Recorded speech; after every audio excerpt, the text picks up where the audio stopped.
Шинэ өглөөний мэнд хүргэе. Энэ өглөө бидэнтэй хамт байгаа та бүхэндээ баярлалаа. Тэгээ бүгдээрээ хамтдаа эзэн бурхан лугаа хамт залбираад хэлцгээе. Эзэн аваа тандаа баярлалаа. Энэ шинэ өглөө өгсөний төлөө баярлалаа. Энэ өглөө таны үг бидэнтэй хамт байж таны үнэхээр бидэнд өгсөн сургаалын дагуу та биднийг өөрчилж, та биднийг ухааруулах болтугай гэж эзэн Есүсийн нэрээр залбирanгуйч байна. Амен. За бүгдээрээ хамтдаа Библиэс номлогчийн үгс 2 дугаар бүлгийн 1-3 тэгээ 11 дугаар ишлэгийг хамтдаа уншъя. За би эндээс дүрдээ. Би өөртөө одоо яв. Би чамайг баяр цэнгэлээр сорж үзье. Өөрийгөө баясгаж баярлуул гэж хэлв. Үздэл энэ бас л хоосон байлаа. Энийг чиг би галзуу баяр цэнгэлийн тухайд юунд хэрэгтэй юм бэ гэж хэлв. Би бодож үзээд мэрэгэн ухаанаар удирдуулахын зэрэгцээ бие махбодоо дарсаар цэнгүүлж Монголыг ойлгох гэж оролцсон бөгөөд Тэнгэрийн доорх амьдралынхаа цөөхөн хідэн хоногт хүмүүний хөвгүүд юу хийх нь сайн бэ гэдгийг мэдэх гэсэн юм. Би агуу үйлсийг хийж байлаа. Өөртөө байшингууд барьж бас усан үзмийн цэцэрлэг байгуулв. Би өөртөө цэцэрлэг бас цэцэрлэгт хүрээлэн байгуулж тэндээ төрөл бүрийн жимсний модод суулгалаа. Урган хөгжиж байгаа ойгоо услахаар өөртөө усан сан байгууллаа. Би эрэгтэй эмэгтэй боолууд худалдаж авсны цацуу уугуул боолууд ч надад бий. Надаас өмнө Исланд байсан бүгдээс илүү их мал сүргийг ч би эзэмшиж байв. Би бас хаад болон нутгуудаас өөртөө алт мөнгө эрдэнсийг хураан цуглуулсан. Би өөртөө эрэгтэй эмэгтэй дуучтай байсан ба хүний хөвгүүдийн зугаа болох эмс охтод надад олон байв. Ингэж надаас өмнө Исландд байснаас би холд авч үлэмж баян болсон төдийг мэрэгэн ухаанч бас надад байлаа. Нүдмэн хүсэмжилж буй бүгдээс би эс татгалзав. Ямар ч баяр цэнгэлээс би зүрхээ татаж байсангүй. Зүрх минь миний бүх зүтгэлд баясаж байсан бөгөөд энэ бол бүх зүтгэлийн минь шан харамж байв. Тэгээд би өөрийн гараар хийсэн бүх үйлсээ бас өөрийн зүтгэсэн зүтгэлээ эргэцүүлэн бодлоо. Гэтэл энэ бүхэн хоосон бөгөөд салхины араас хөөцөлдсөн хэрэг байв. Наран дор үүний ашиг аллаг. Амен. За номлогчийн үг 20 дугаар бүлгийн 1-11-ийг би бүгдийг нь уншлаа. За энэ багц ишлэлдэр юу гарч ийн гэхээр зэрэг Соломон хаан энэ номлогчийн үгийг өөрөө бичсэн байгаа. Тэгээ Соломон бичгтээ өөрийн амьдралын төгсгөлийн хэсэгтээ өөрийгөө дүн цэгнээд энэ зүйлийг бас бичсэн байна.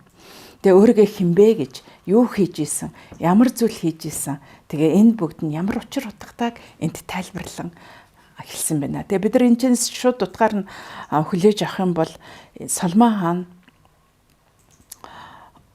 өөртөө бүхэл тэр баяр цэнгэлийг өөрийн махан биенээ зугаалцуулах, өөрийн махан биенээ нүдний тачаал, мөн үнэхээр эд баялагын хангалуун энэ байдал бүгдийг олж авсан бөгөөд тэр нь ямар ч ашиггүй юм а гэдгийг энэ дээр өөрөө дурдсан байгаа.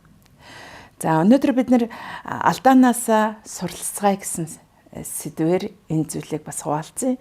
Библиэлд хамгийн том мэрэгэн ухаантай хамгийн бурхнаас гуйсан мэрэгэн ухааныг авсан эд баялагаар хангалуун байсан Соломон хаан. За Соломон хааны хувьд түүний алдаа юу байсан бэ гэхээр тэр бурхнаас мэрэгэн ухаанд гуйсан бүх зүйлийг авсан хэрнээ түүний зүрх сэтгэл бурхнаас холдсон баг. Энэ зүрх сэтгэл холдсон нь түүний алдаа болсон.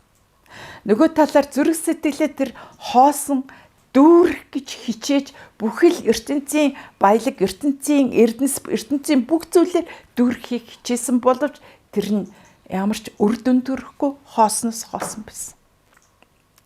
Тэгвэл бидний өнөөдөр алдаа гаргадаг хүмүүс бид өөртөө хүн болгон алдаа гаргадаг. Харин алдаагүй төгсгөн гэж үгүй.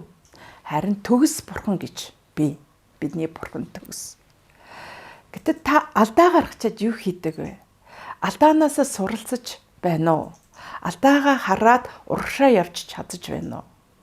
Өнөөдөр Соломон хааны алдаа болохоор түүний дотоод зүрх сэтгэл хоосноос хоосон байсан. Энэ нь Бурхантай харилцах харилцаа нь үнэхээр холтцсон. Тэгээд тэр зүрх сэтгэлээ өөр зүйлээр дүүрхэж хичээсэн. Өөр эхнэрүүдийнхэн өөр шашинлуу тэр орж зүрх сэтгэлээ дүүрхийг хичээсэн. Тэр нь ч хоосон байсан. Тэгвэл өнөөдөр сэтгэл төвшин байна гэдэг бол байр суурь биш юм аа. Бас сэтгэл төвшин байна гэдэг бол эрх мэдэлч биш юм аа. Мөн сэтгэл төвшин байна гэдэг бол эд хөрөнгөч бас биш юм аа. Тэгвэл өнөөдрийн сэтгэл төвшин байх байдал нь Бурхантай холбоотой иж, Бурхантайгаа ярилцаж, Бурхны үгнээс суралцаж, Бурхны найс нөхд, итгэж найс нөхдөйгээ нөхөрлөж энэ сэтгэл дүүрэн байдал юм аа. Ад жаргал гэж бид нар эд баялгаас автгүй, эрх мэдлээс автгүй, хангалуун байдал бөгөөд үнэхээр махан биений зугаа цэнгэлээс авч чадахгүй. Энэ бол хоромхон зүрийн зүйл. Харин ад жаргал, баяр баясгалан, амар төвшин байдал Бурханаас ирдэг юм аа. Амен. Тэгвэл өнөөдөр Соломон хан өөрийгөө энэ бүх зүйл хоосноос хоосон гэдгийг тэр ухаарсан ба. Эцсийн цаг мөчид ухаарсан. Эд залуу үедээ үнэхээр цэцэглэн хөгжилт, хичээл, зүтгэл бүх л ажил хөдөлмөрлөг хийж исэн. Тэгээд дунд хэрхэм насандаа тэр юу байсан бэ?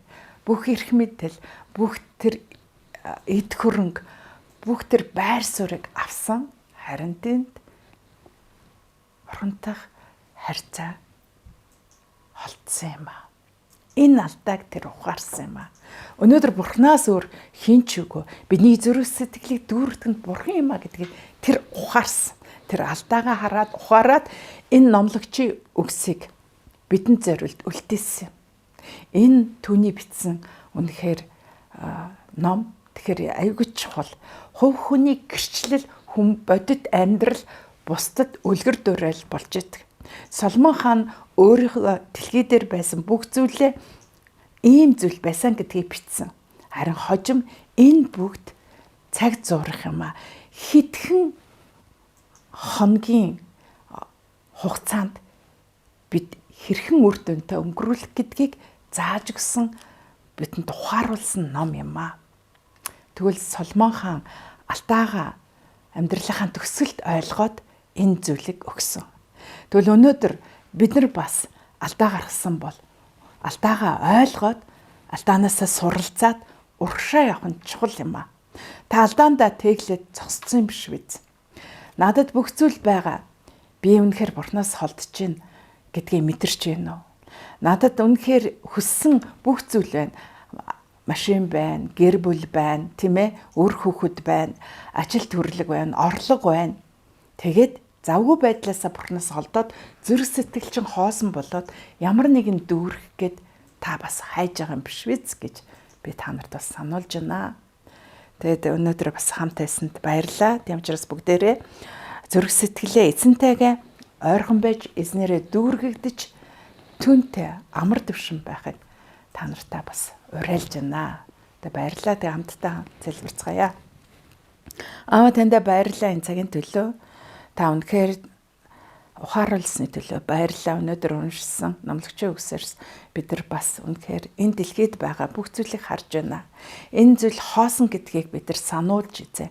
Танаар дүүргэж, тантайгаа ойрхон байж сэтгэл дүүрэн тантайгаа амьдрахад та бидэнтэй хамт ээж өгөөрэй. Бид хэрвээ алдсан бол танаасаа цаг хугацаагаа холдуулж тантайгаа ярилцахгүй, таны үгнээс суралцахгүй байгаа бол бид нар яваа гэмшиж байна. Уршаа босоод эзэнтэйгээ ойртохыг хүсэж байна. Энэ бүгдтэй бидэнтэй хамт ээж өгөөч эзэн минь ээ. Энэ бүгдийг таны хайртай хүү эзэн Есүсийн нэрээр залбирanгуйлаа. Амен.